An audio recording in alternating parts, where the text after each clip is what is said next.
আওয়ামী লীগকে ভয় দেখানো না, বাংলাদেশের জনগণকেই ভয় দেখানো। কারণ জনগণ যেহেতু তারা বুঝতে পেরেছে আওয়ামী লীগ জনপ্রিয় দল, আওয়ামী লীগ মাঠে নামলে জনগণ মাঠে নামবে, সুতরাং আওয়ামী লীগকে তো ভয় দেখিয়ে রোখা সম্ভব না। আওয়ামী লীগের ভয়ে আমরা দল থেকে দল, আওয়ামী লীগের নেতা কর্মীরা এই ৭৭ বছরের ইতিহাসে বাংলাদেশের গণতন্ত্র জন্য যেভাবে কাজ করেছে, বাংলাদেশের মানুষের জন্য যেভাবে কাজ করেছে, কখনো তো আওয়ামী লীগ বাংলাদেশের জনগণের কে ছেড়ে আলাদা হয়ে যায়নি, বা আওয়ামী লীগ কখনোই জনস্বার্থের বিরুদ্ধে দাঁড়ায়নি।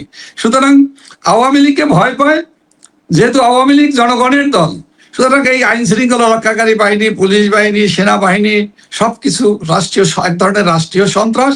এই সন্ত্রাসের মূল লক্ষ্যই হলো জনগণকে ভয় দেখানো, যে তোমরা আওয়ামী লীগের সাথে রাস্তায় নেমো না। এবং বাংলাদেশের মানুষ অধীর আগ্রহে অপেক্ষা করছে দেশরত্ন শেখ হাসিনা বাংলাদেশে ফিরে আসবে, এবং তার ফিরে আসা দরকার, এবং তার কাছেই বাংলাদেশ এবং বাংলাদেশের মানুষ নিরাপদ বোধ করে।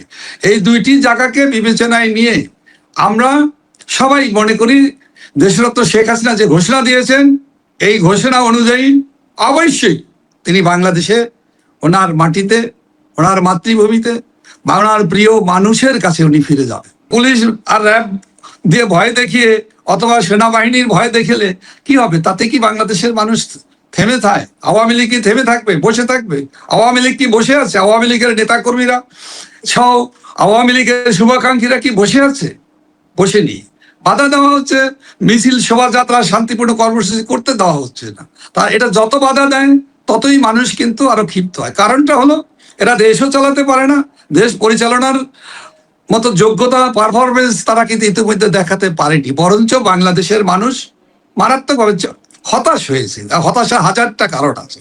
বাংলাদেশে না পেরেছে শান্তি, আইন শৃঙ্খলা পরিস্থিতির উন্নয়ন করা, কারণ এরা তো সেটা চায় না। আওয়ামী লীগকে তো নিষিদ্ধ করে রাখা হয়েছে অসাংবিধানিক ভাবে, বেআইনি ভাবে। সারা দেশে মানুষ আওয়ামী লীগকে সমর্থন করে। আওয়ামী লীগ একটি গণতান্ত্রিক এবং জনপ্রিয় দল।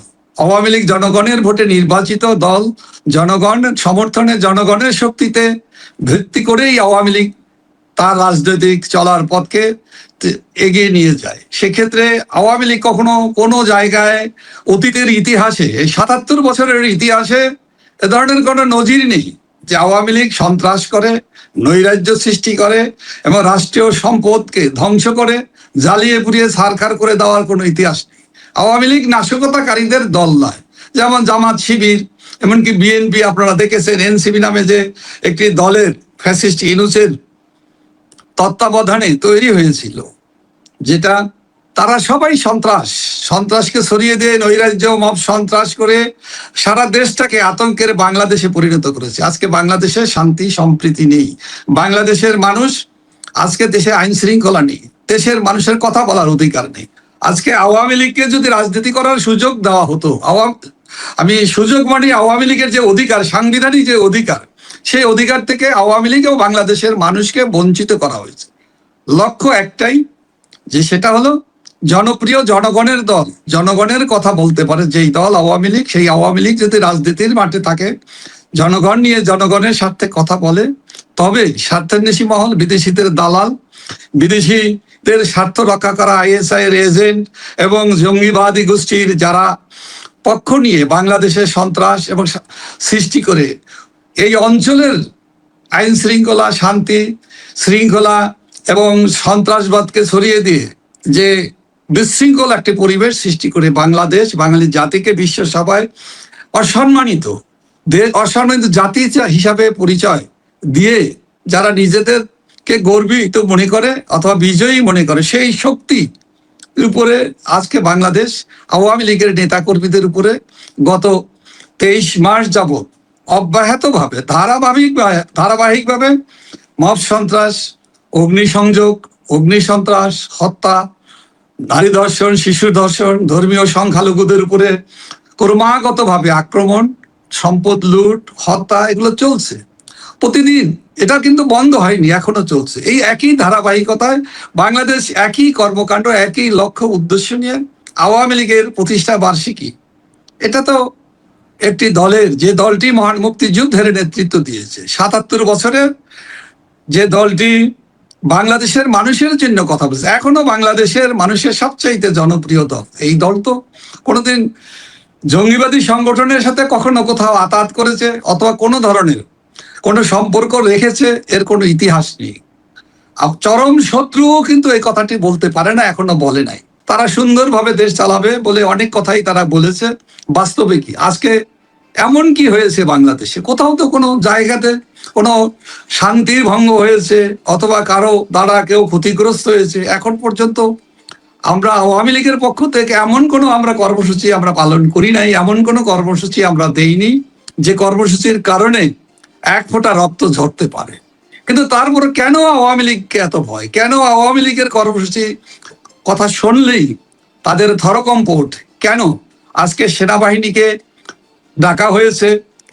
এমনিই তো পুলিশ বাহিনী সেনাবাহিনী দ্বারা গত 23 মাস গোটা দেশটাকে তারা এমনভাবে দখল করে রেখেছিল, মনে হচ্ছিল এই দেশটি মানুষের কোনো কথা বলার অধিকার নেই, মানুষের কোনো গণতান্ত্রিক মূল্যবোধ এখানে রক্ষা পাবে না, রক্ষা হবে না, রক্ষা করা হবে না। এর জন্যই মনে হয় একটি চরমপন্থী সরকার, চরমপন্থী গোষ্ঠী রাষ্ট্র ক্ষমতাকে আঁকড়ে রেখেছে। এখনো কি আমরা সেই অবস্থাতেই আছি? আজকে মনে হচ্ছে যেই দলটি মহান মুক্তিযুদ্ধের নেতৃত্ব দিয়েছে, যেই দলটি ভাষা আন্দোলন থেকে প্রতিটি আন্দোলনে অগ্র ভূমিকা পালন করেছে, নেতৃত্ব দিয়েছে, সেই দলটির জন্ম দিবসকে পালন করার জন্য দোয়া, মোনাজাত, মন্দিরে প্রার্থনা, এমন কি ভার্চুয়াল আলোচনা সভাও তারা করতে দিবে না, শান্তিপূর্ণ শোভাযাত্রা করতে দেওয়া হবে না। এখানে তো কোনো এখানে তো এমন কোনো কিছু করা হয় যে আমরা কোনো সরকারের পতন ঘটানোর জন্য আমরা রাজপথ দখল করে নেবে, এমন তো কোনো কর্মসূচি দেওয়া হয়নি। শুধুমাত্র বাংলাদেশের মানুষের প্রিয় নেত্রী, বারবার বাংলাদেশের মানুষের ভোটে নির্বাচিত প্রধানমন্ত্রী বঙ্গবন্ধু কন্যা, বাংলাদেশের মাটি, বাংলাদেশের মানুষের কাছে উনি ফিরে আসার দৃঢ় প্রত্যয় ঘোষণা করেছেন। উনি বলেছেন বাংলাদেশের মানুষের অধিকার প্রতিষ্ঠার জন্য, বাংলাদেশের মানুষের স্বার্থে, বাংলাদেশের গণতন্ত্র পুনরুদ্ধারের জন্য, বাংলাদেশের সাম্প্রদায়িক সম্প্রীতির ধারাকে রক্ষা করার জন্য, সাম্প্রদায়িক গোষ্ঠীর হাত থেকে বাংলাদেশকে, মৌলবাদী গোষ্ঠীর হাত থেকে বাংলাদেশকে রক্ষা করা, মুক্ত করার লক্ষ্যেই তিনি বাংলাদেশের এই দুর্যোগকালীন যে পরিস্থিতি, এই পরিস্থিতি থেকে উত্তরণের জন্য বাংলাদেশের মাটিতে উনি ফিরে আসতে চেয়েছে। তাদের অপকর্ম, অপকৌশলে বাংলাদেশের মানুষ অতিষ্ঠ। আওয়ামী লীগকে প্রতিহত করা, আওয়ামী লীগকে ধ্বংস করা, আওয়ামী লীগকে জনগণ থেকে বিচ্ছিন্ন করা হলো জনগণের দল। যেহেতু আওয়ামী লীগ জনগণের সমর্থনে কথা বলে, সুতরাং সেই জনগণকে ভয় দেখানোই একমাত্র তাদের লক্ষ্য। এবং জনগণকে ভয় দেখালে আওয়ামী লীগে এক ঢিলে দুই পাখি মারা, এক ঢিলে দুই পাখি মারা। আওয়ামী লীগের নেতা কর্মীদেরকে ভয় দেখানো, গ্রেপ্তার করা, এবং গ্রেপ্তার তো আমাদের নেতারা হাজার হাজার লক্ষ নেতারা গ্রেপ্তার করেছে, মব সন্ত্রাস করেছে, হত্যা করেছে আমাদের শত শত নেতা কর্মীদেরকে। এবং এর পাশাপাশি এই আইন শৃঙ্খলা রক্ষাকারী বাহিনী, সশস্ত্র বাহিনী, তাদেরকে নিয়ে আওয়ামী লীগকে ভয় দেখানো না, বাংলাদেশের জনগণকেই ভয় দেখানো। কারণ জনগণ যেহেতু তারা বুঝতে পেরেছে আওয়ামী লীগ জনপ্রিয় দল, আওয়ামী লীগ মাঠে নামলে জনগণ মাঠে নামবে, সুতরাং আওয়ামী লীগকে তো ভয় দেখিয়ে রোখা সম্ভব না। আওয়ামী লীগের ভয়ে আমরা দল থেকে দল, আওয়ামী লীগের নেতা কর্মীরা এই ৭৭ বছরের ইতিহাসে বাংলাদেশের গণতন্ত্র জন্য যেভাবে কাজ করেছে, বাংলাদেশের মানুষের জন্য যেভাবে কাজ করেছে, কখনো তো আওয়ামী লীগ বাংলাদেশের জনগণের কে ছেড়ে আলাদা হয়ে যায়নি। আওয়ামী লীগ কখনোই জনস্বার্থের বিরুদ্ধে দাঁড়ায়নি। সুতরাং আওয়ামী লীগকে ভয় পায়, যেহেতু আওয়ামী লীগ জনগণের দল, সুতরাং এই আইন শৃঙ্খলা রক্ষাকারী বাহিনী, পুলিশ বাহিনী, সেনাবাহিনী সবকিছু রাষ্ট্রীয়, এক ধরনের রাষ্ট্রীয় সন্ত্রাস। এই সন্ত্রাসের মূল লক্ষ্যই হলো জনগণকে ভয় দেখানো, যে তোমরা আওয়ামী লীগের সাথে রাস্তায় নেমো না। আওয়ামী লীগ, আপনি যেখানে বললেন যে আমরা পারি না, আমরা পারি না, পারতে দেওয়া হয় না, জুলুম করা হয়, মব সন্ত্রাস করা হয়, গ্রেপ্তার করা হয়, আতঙ্ক ছড়ানো হয়, রাতভর, রাত যে কত লম্বা হয়, আমাদের প্রত্যন্ত অঞ্চলে গ্রামগঞ্জের নেতাকর্মীদের বাড়িতে গেলে আপনি বুঝতে পারবেন। আপনারা হয়তো জানেন, বিভিন্নভাবে খবরও পান। এভাবেই বাংলাদেশ চলছে। এবং আওয়ামী লীগের কার্যক্রম, আওয়ামী লীগের নেতাকর্মীরা শান্তিপূর্ণ কর্মসূচি দিলেও বাংলাদেশে দাঁড়াতে দেওয়া হয়, আক্রমণ করা হয়। বহুবার আওয়ামী লীগের নিষেধাজ্ঞা ভিতরে ফেলা হয়েছে। আওয়ামী লীগ সেই সমস্ত সময়েও কিন্তু তারা তাদের কর্মকাণ্ডের ভিতর দিয়ে আওয়ামী লীগ সকল বাধাকে অতিক্রম করে জনপ্রিয় দল হিসেবে বাংলাদেশের মানুষের পক্ষে কথা বলেছে, অধিকার প্রতিষ্ঠা করেছে। এভাবে আওয়ামী লীগের পাকিস্তান আমলেও যেমন ঔপনিবেশিক শোষণের দুঃশাসনে যখন দেশ জর্জরিত ছিল, মানুষ জর্জরিত ছিল, তখনও কিন্তু আওয়ামী লীগ নিষেধাজ্ঞার কবলে পড়েছিল, সেটাও কিন্তু অতিক্রম করেছে। 1975 সালের 15ই আগস্টের পরে জেনারেল জিয়াউর রহমানের শাসনেও, সামরিক শাসনের আওতায় আওয়ামী লীগের কিন্তু কার্যক্রম বন্ধ ছিল।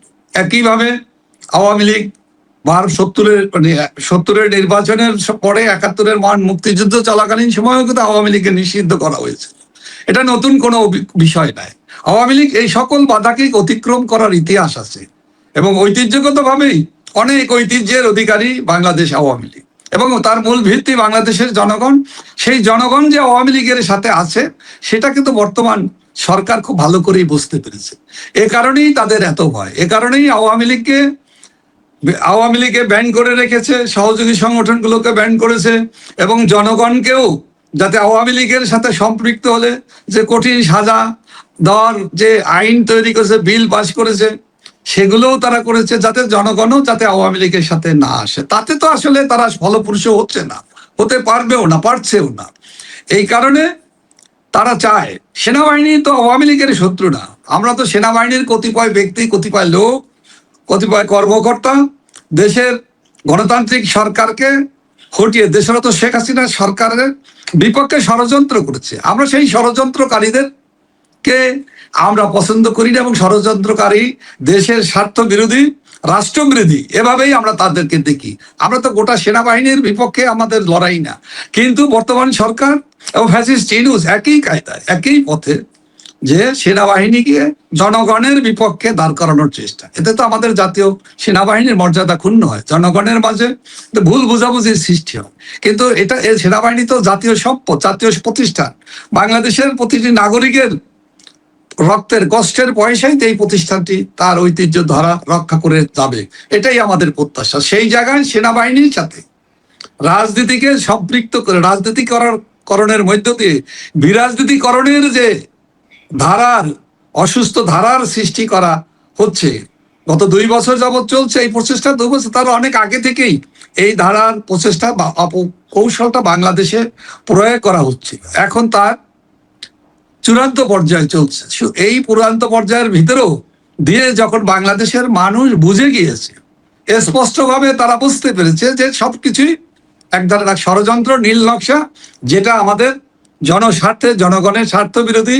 বাংলাদেশের মানুষের যে চিন্তা, বাংলাদেশের মানুষের যে আকাঙ্ক্ষা, মুক্তিযুদ্ধের যে চিন্তা, মুক্তিযুদ্ধের যে চেতনা, অসাম্প্রদায়িক বাংলাদেশের যে স্বপ্ন, যে গণতান্ত্রিক বাংলাদেশকে এগিয়ে নিয়ে যাওয়ার যে স্বপ্ন, যে প্রচেষ্টা, সেটাকে ধ্বংস করাই হলো বর্তমান সরকার এবং ফ্যাসিস্ট ইউনূসের এবং তার দোসরদের লক্ষ্য, যার সাথে জামাতে ইসলাম, ইসলামী ছাত্র শিবির, হিজবুত তাহরির থেকে আরম্ভ করে জঙ্গিবাদী অনেক আন্তর্জাতিকভাবে নিষিদ্ধ সংগঠনগুলো তাদের বন্ধু, তাদের আপনজন, তাদের সাথে দাপিয়ে বেড়াচ্ছে বাংলাদেশ। আমি দৃঢ়ভাবে বিশ্বাস করি বাংলাদেশের মানুষ বিশ্বাস করে, এবং বাংলাদেশের মানুষ অধীর আগ্রহে অপেক্ষা করছে দেশরত্ন শেখ হাসিনা বাংলাদেশে ফিরে আসবে, এবং তার ফিরে আসা দরকার, এবং তার কাছেই বাংলাদেশ এবং বাংলাদেশের মানুষ নিরাপদ বোধ করে। এই দুইটি জায়গাকে বিবেচনায় নিয়ে আমরা সবাই মনে করি দেশরত্ন শেখ হাসিনা যে ঘোষণা দিয়েছেন, এই ঘোষণা অনুযায়ী অবশ্যই তিনি বাংলাদেশে, ওনার মাটিতে, ওনার মাতৃভূমিতে, বা ওনার প্রিয় মানুষের কাছে উনি ফিরে যাবেন। উনি পরিষ্কার বলেছে, আমি বাংলাদেশের মানুষের এই দুঃখ দুর্দশার, এই দুর্যোগকালীন সময়ে আমি বসে থাকতে পারি না। আমি চুপ আছি মানে আমি বসে আছি তা তো নয়। তার প্রচেষ্টা বাংলাদেশের মানুষের জনস্বার্থে, দেশের স্বাধীনতা, সার্বভৌমত্বকে অক্ষুণ্ণ রাখার জন্য, রক্ষা করার জন্য, দেশের মানুষের, দরিদ্র মেহনতি মানুষ, শ্রমজীবী তরুণ প্রজন্ম, ছাত্রদের যে স্বপ্ন, সেই স্বপ্ন ধ্বংস হয়ে যাবে আর উনি বসে থাকবেন, এরকম মানুষ তো উনি নন। উনি তো বঙ্গবন্ধুর কন্যা, উনি আওয়ামী লীগের সভাপতি, উনি দেশ পরিচালনা করে ইতিহাস সৃষ্টি করেছেন। এই ইতিহাস তো আগামী কম করে হলেও 50 বছর আওয়ামী লীগের মানুষরা, বাংলাদেশের সচেতন নাগরিকরা এটা বলবে, এটা তো মুছে ফেলা যাবে না। এটা তো ঘোষণা দিয়ে আর পুলিশ আর র্যাব দিয়ে ভয় দেখিয়ে অথবা সেনাবাহিনীর ভয় দেখালে কি হবে? তাতে কি বাংলাদেশের মানুষ থেমে থাকে? আওয়ামী লীগ কি থেমে থাকবে, বসে থাকবে? আওয়ামী লীগ কি বসে আছে? আওয়ামী লীগের নেতাকর্মীরা সহ আওয়ামী লীগের শুভাকাঙ্ক্ষীরা কি বসে আছে? বসেনি। বাধা দেওয়া হচ্ছে, মিছিল শোভাযাত্রা শান্তিপূর্ণ কর্মসূচি করতে দেওয়া হচ্ছে না। তা এটা যত বাধা দেয় ততই মানুষ কিন্তু আরো ক্ষিপ্ত হয়। কারণটা হলো এরা দেশও চালাতে পারে না, দেশ পরিচালনার মতো যোগ্যতা পারফরমেন্স তারা কিন্তু ইতিমধ্যে দেখাতে পারেনি। বরঞ্চ বাংলাদেশের মানুষ মারাত্মকভাবে হতাশ হয়েছে। হতাশা হাজারটা কারণ আছে। বাংলাদেশে না পেরেছে শান্তি, আইন শৃঙ্খলা পরিস্থিতির উন্নয়ন করা, কারণ এরা তো সেটা চায় না। এটা তো তারা চায় যে মব করে, সন্ত্রাস করে রাষ্ট্রীয় ক্ষমতাকে, আইন শৃঙ্খলা রক্ষাকারী বাহিনীকে, এমনকি পারলে সেনাবাহিনীকেও ব্যবহার করে জনগণের বিপক্ষে। সেনাবাহিনীকেও ব্যবহার করতে চায়, কিন্তু সেনাবাহিনী কি আসলে চায়?